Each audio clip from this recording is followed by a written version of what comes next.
we are going to do chapter number 2, Pride and Prejudice. So let's start. Read a comic story adapted from an extract of the famous novel Pride and Prejudice. So let's start. Ever since his arrival in the neighborhood, Mrs. Bennet fondly hoped that her eldest daughter, Jane, would attract the attention of the wealthy Mr. Bingley. "Well, Jane, who is it from? What is it about? What does he say? Make haste and tell us." "My dear friend, if you are not so compassionate as to dine today with Louisa and me, we shall be in danger of hating each other for the rest of our lives. For a whole day's tete-a-tete between two women can never end without a quarrel. Come as soon as you can on receipt of this. My brother and the gentlemen are to dine with the officers. Yours ever, Caroline Bingley." "Mother, may I have the carriage when I go?" "No, my dear, you better go on horseback. It seems likely to rain, and then you must stay all night." "That would be a good scheme, if you are sure they won't send her home. I had much rather go in the coach. But, my dear, your father cannot spare the horses." A little after Jane left home, it began to rain hard. The rain continued the whole evening without intermission. Jane certainly could not come back. Her sisters were uneasy for her, but her mother was delighted that her plan had worked so well. The next day. "My dearest Lizzie, I find myself very unwell this morning, which I suppose to be imputed to my getting wet through yesterday. My kind friends will not hear of my returning till I am better. They insist also on my seeing Mr. James. Therefore do not be alarmed if you should hear of having been to me and expecting a sore throat and headache. There is not much the matter with me. Yours ever, Jane Bennet." "Well, my dear, if Jane falls dangerously ill or dies, it would be a comfort to know that it was all in pursuit of Mr. Bingley." "Oh, people do not die of little trifling colds. She will be well taken care of though." Elizabeth, feeling anxious, was determined to go to her sister.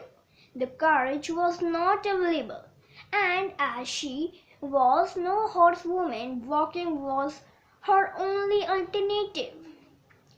"How can you be so silly? You will not be fit to be seen when you get there.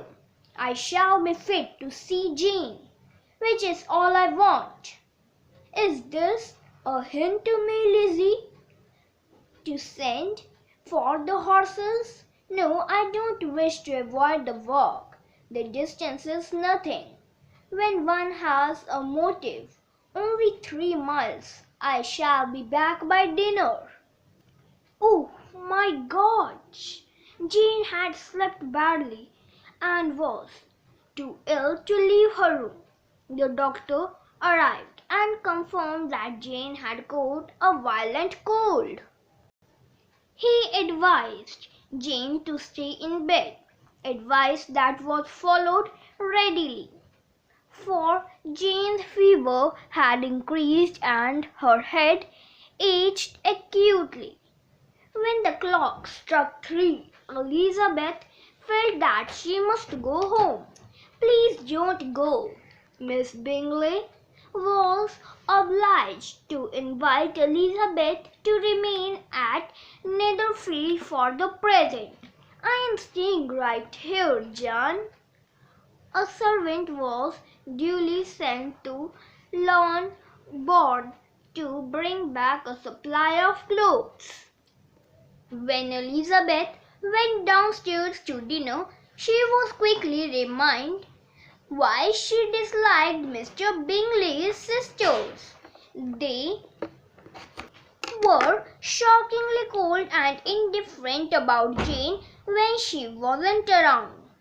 "She is very ill-mannered. No conversation, no style, no taste, no beauty. She looked almost wild when she came this morning. Her hair was so untidy. Why must they scamper about the country because her sister had a cold? I hope you saw the petticoat, 6 inches deep in mud." "I thought Miss Elizabeth Bennet looked remarkably well when she came into the room this morning. Her dirty petticoat quite escaped my notice. Mr. Darcy, I am sure you would not wish to see your sister do the same." "Certainly not. It shows an abnormal sort of conceited independence and indifference to decorum. It shows an affection for her sister that is very pleasing. I am afraid, Mr. Darcy, that this adventure has rather affected your admiration of her fine eyes." "Not at all. They were brightened by the exercise. I wish with all my heart that Jane Bennet were well settled. But with such a father and mother, and such low connections, that does not make them one jot less agreeable, but it very materially lessens their chance of marrying men of any consideration." Elizabeth joined the others in the drawing-room after Jane was asleep. Miss Eliza Bennet is a great reader and has no pleasure in anything else. Do you prefer reading to cards? I deserve neither such praise nor such censure. I am not a great reader, and I have pleasure in many things. I am sure you have pleasure in nursing your sister. It has been the work of many generations. You have been a delightful library at Pemberley, don't you, Mr. Darcy? And you have added so much to it yourself. You are always buying books. If Miss Darcy much grown since the spring, I am sure she is now as tall as I am. It is amazing how young ladies can have the patience to be so very accomplished, and such a delightful girl, such a countenance, such manners, and so extremely accomplished for her age." "All young ladies accomplished? What do you mean?" "Yes, they all paint tables, cover screens, and net purses. I do not know anyone who cannot do all this. A woman must have a thorough knowledge of music, singing, drawing, dancing, and the modern languages. And besides all this, she must possess a certain something in her air and manner of walking, the tone of her voice, her address and expressions, or the world will be but half deserved. All this she must possess, and to all this she must yet add something more substantial in the improvement of her mind by extensive reading. I am no longer surprised at your knowing only 6 accomplished women, or rather wonder at your knowing any. Are you so served upon your own 6? I never saw such a woman. I never saw such capacity and taste, and application and elegance as you describe. United.